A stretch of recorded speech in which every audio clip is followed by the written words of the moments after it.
mas lalong mahirap talunin ang Ginebra. Ngayo't madaragdag pa sa team ang mga players na ito. Kahit ang former coach at ngayon PBA announcer, talagang ito ang inaasahan na maaaring mangyari. So yan nga ang ating mga tatalakayin. Nalalapit na or palapit na nga po ang pagiging 100% ng lineup ng Barangay Ginebra. Ika nga, malakas na, pero mas may ilalakas pa. Dahil nga yan sa inaasahang pagbabalik sa hardcourt ng tatlong ito na sila Jamie Malonzo, Jeremiah Gray at itong si Isaac Go.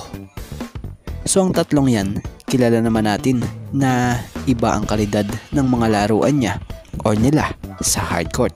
Bukod sa may mga shooting, matinding depensa rin ang nadadala nila pagdating sa court. Gamit-gamit nga ang kanilang mga height bilang mga wing and big man.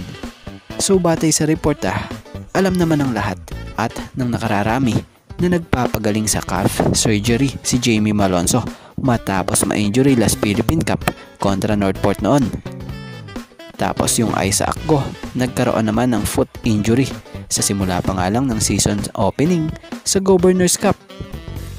Tapos yung Jeremiah Gray, ayun, mapagaling pa sa knee injury na kanyang natamo noon sa PBA on tour bago nga ang season 48 ng PBA.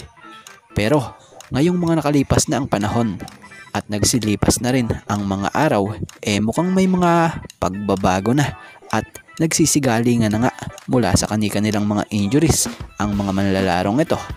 Ngayon nga, good news, lalo na sa kampo ng Barangay Ginebra San Miguel dahil mabubuo na talaga yung talagang lineup nila na walang injuries.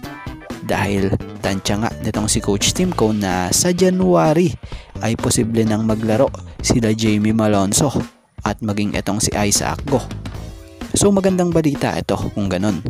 Ops, panigurado, marami ang magtatanong, paano naman si Jeremiah Gray? Kailan siya maglalaro? Eto, speaking of Jeremiah Gray, batay sa ilang mga pagkakaintindi natin sa mga nabanggit sa nasabi nitong head coach ng Ginebra, kung sa tatagalogin natin wala pa nga raw po ang timetable sa pagbabalik nito si Jeremiah sa hardcourt. So yun. Pero ang maganda naman, si Jeremiah Gray ay may mga lumalabas ng ilang videos or video clip na minsay mapapansing nagpapakondisyon. Gaya na lamang sa nakita nating post or video clip na to. Credit po sa may-ari nito. So yun, panigurado, pag nakabalik na ang tatlong to sa Ginebra, ibang lakas na ng team na ito ang ating makikita. Maging si former coach at ngayon PBA announcer na si Ryan Gregorio sa isang laro nga ng Ginebra nung isang gabi kontra Eastern, nabanggit na to. Pag bumalik na yung ibang piyesa ni Coach Tim Cone, mas mahirap talunin ang Ginebra. So yun, sa ngayon, ito nga lang po muna ang ating sports pasada, and thank you for watching guys, and God bless everyone.